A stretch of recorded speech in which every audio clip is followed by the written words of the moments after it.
All right, so here's a couple of days after paint.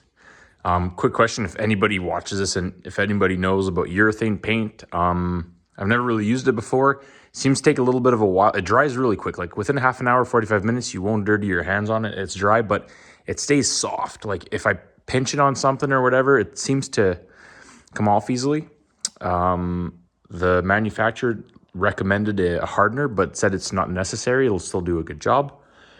I added xylene that he recommended as a hardener. It's not the official hardener, but it's what I had that was available. Anyways, it's cold in the shop. Like it may be 15 at its warmest and it goes back down to 0 or 5 degrees. So I'm suspecting it's kind of like the oil-based paint where it could take 2 to 3 weeks before it really hardens. So here's the final result. I just put the tires back on.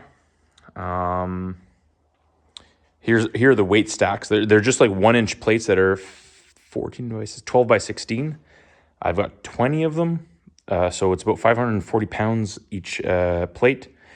So I'll have about 1,100 pounds that's going to be bolted to the back on that fender right behind the tire. So the purchase of these plates, like that 1,000 pounds is about 11 feet past where the outriggers are going to be.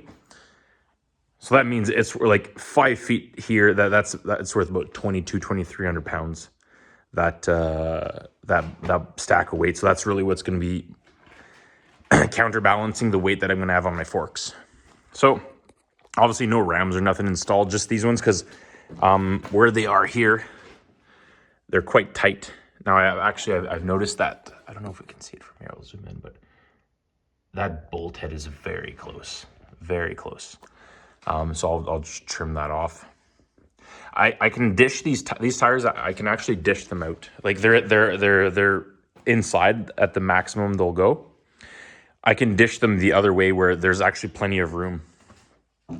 But I kind of wanted them this way for now, just to have a tight machine because I'm going to go in the woods with this thing, and it's not like it adds much. I think it widens about 2 or 2.5 inches or something like that. I might run it the other way. We'll see. Kind of wanted to see it with the regular look. Because if I flip them over, then the tread patterns in the wrong direction doesn't really change much in my case. But I just want to have a look how it looked with the tires in. How does it look here? Yeah, we bought about 1/2 or 3/4 inch with that nut, but I'll put the nut on. I don't even know if I can get the nut on actually. Oh, it's way too close. I'll have to. Anyways, I'll have to just take the tire off to put my nut on. Anyways, I was a little bit in a rush to put the tires on to have a look at it, see what it looks like. Anyways, overall, I'm pretty happy about the paint as long as it hardens properly.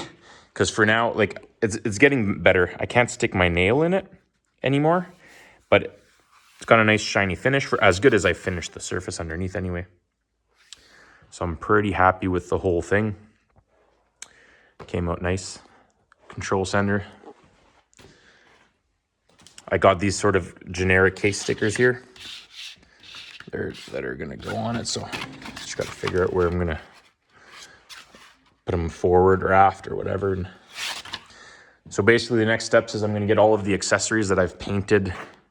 These are kind of all shields and guards, whatever. I've got the radiators that I cleaned out. I've got to put that back on. And then I've got a pile of rams here that I've got to put back on. I'll have to be gentle though because they chip super easily. Like just here, I put like a ram that was perpendicular to these guys and they just like stuck together. And I ripped that off, but I'll do touch-ups. I don't mind. It's not a Ferrari or anything, of course, but it's a brand new paint job. I'd like it to stay nice. Because the quality of the paint is beautiful.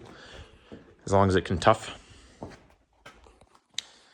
So that's about it. Just give a little overview. I'll try and film once the whole thing is assembled. And then I'd like to do a few series of videos on how this is going to work. And I think it's a little bit more clear now that the whole machine is assembled. Sort of get an understanding of how it's going to work. Go look at the Macalac equipment. I know it's quite a bit different, but I've inspired myself quite a bit from their models. They have something similar like this where it's sort of a loader style frame. And they've got an arm in this style, but the cabin follows the swing bearing. I didn't have enough room. I drew up some plans to have that, but when this thing articulates, this here and this here come very close to each other. So I can't really have anything past the step basically. So it left very little room. Well, anyways, like if you imagine putting the operator on the side here, it didn't leave a lot of room. Like, you need about 40 inches or something with the joysticks and all that. Because I have traditional joysticks on this thing. Like this is one side of the control panel. This thing's probably 16 or 18 inches wide. The other ones, anyways, you need a lot of room. And the operator would have been sticking out right where the tire is. There wouldn't have been room to rotate. It would have been a very cool design, but all in all, I decided to go with a fixed operator seat. It swivels 90 degrees so I can go in the other direction. But yeah, I think it comes up better on camera anyways to see the quick attach that goes here. Kind of a heavy duty quick attach that I can put my outriggers on, my forks on, my buckets on. Anything that I'm going to be lifting a lot of load or that I'm going to need pushing. And then the quick attach that goes on the boom here, which is a bit smaller. So you wouldn't want to have like a 8-foot bucket out here and prying a rock on the corner.